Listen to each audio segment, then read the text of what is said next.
समजा तुम्ही सुट्टीत कुटुंबाला घेऊन एखाद्या सुंदर धरणावर फिरायला गेलात, कुटुंबासह क्रूजमध्ये बसलात. सूर्य मावळतीला निघालेला आहे, हवा थंडगार आहे. क्रूजवर मुले आनंदात मस्ती करत आहे. पण ते आनंदाचे आणि सुखद क्षण अचानक किंचाळ्या आणि भीतीत बदलले. अचानक क्रूज वलंडली आणि पुढच्या काही मिनिटात जे घडलं ते ऐकून तुमच्या काळजाचा थरकाप होईल. ही घटना घडली मध्य प्रदेशातील जबलपूरच्या बर्गी धरणावर.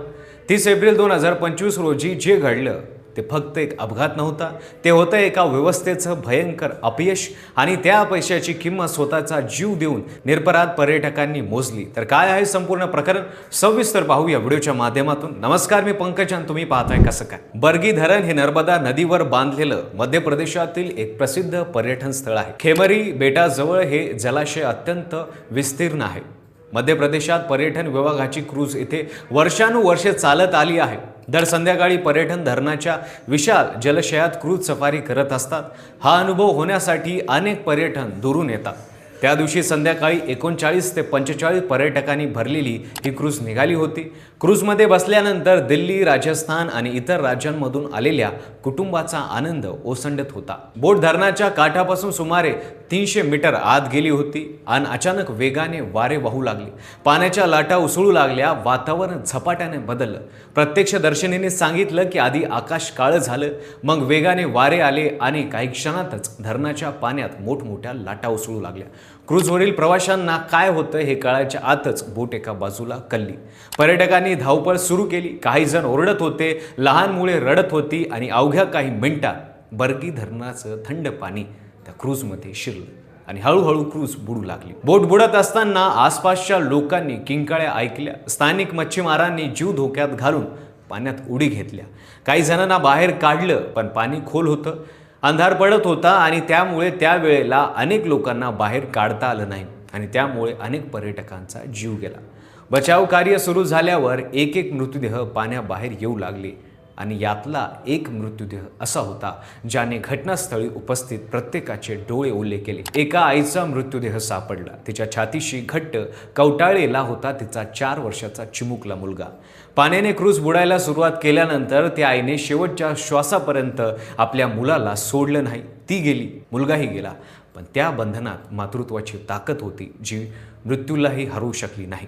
हे दृश्य पाहून घटनास्थळी उपस्थित असलेले कॅबिनेट मंत्री राकेश सिंग यांनाही अश्रू आवरता आले नाही. आता प्रश्न हे येतो की हे घडलं का? या घटनेमधून वाचलेले दिल्लीचे रहिवासी प्रदीप कुमार यांनी एक भयंकर सत्य समोर आणलं.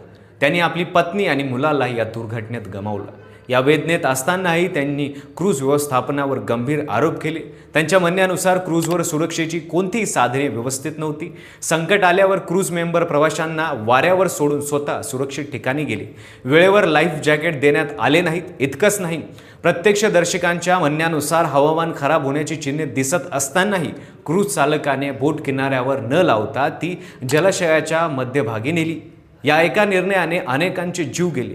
आता जरा विचार करा, ही बोट 2006 साली बनली गेली होती, म्हणजे जवळपास 2 दशकं जुनी. तरीही पर्यटकांनी वापरली जात होती. शिवाय बर्गी धरणावर 2 क्रूज होत्या, परंतु एक बंद होती, म्हणजे एकट्या बोटीवरच सगळा भार होता.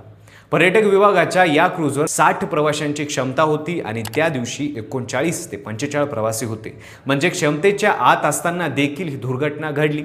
यावरून स्पष्ट होते की समस्या क्षमतेची नव्हती, समस्या होती ती सुरक्षेच्या नियमाचं पालन न करण्याची आणि हवामान बदलाकडे दुर्लक्ष करण्याची. दुर्घटनेची माहिती मिळताच SDRF आणि स्थानिक पोलिसांचे पथक घटनास्थळी धावले.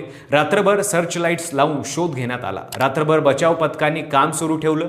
23 जणांना सुरक्षित बाहेर काढण्यात यश आलं. मात्र अनेकांचे मृतदेह रात्री उशिरापर्यंत पाण्यातून बाहेर काढण्याचे काम सुरू होते. बुडलेल्या क्रूजला बाहेर काढण्यासाठी रात्रभर प्रयत्न झाले.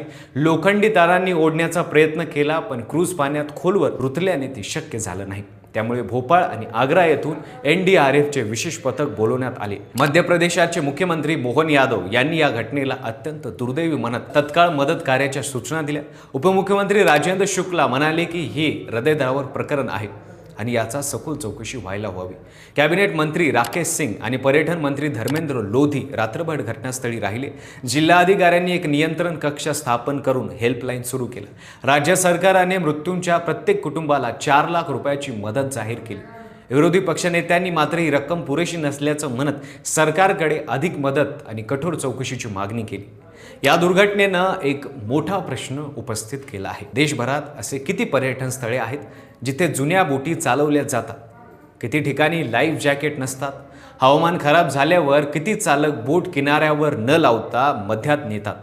या प्रश्नाची उत्तरे जर वेळेत मिळाली नाही तर बर्गी धरणातली ही दुर्घटना काही एकमेव राहणार नाही.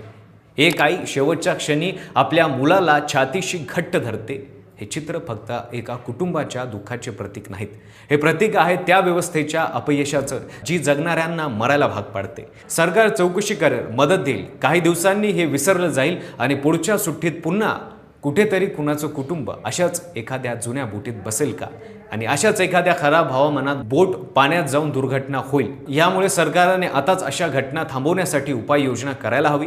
तुम्हाला या प्रकरणाबद्दल काय वाटतं? सरकारने काय उपाययोजना करायला हवी? तुमचे मत कमेंट बॉक्समध्ये नक्की सांगा. व्हिडिओ आवडला असेल तर लाईक करा. चॅनलवर नवीन असाल तर चॅनलला सबस्क्राईब करायला विसरू नका आणि पाहत राहा फक्त कसं काय.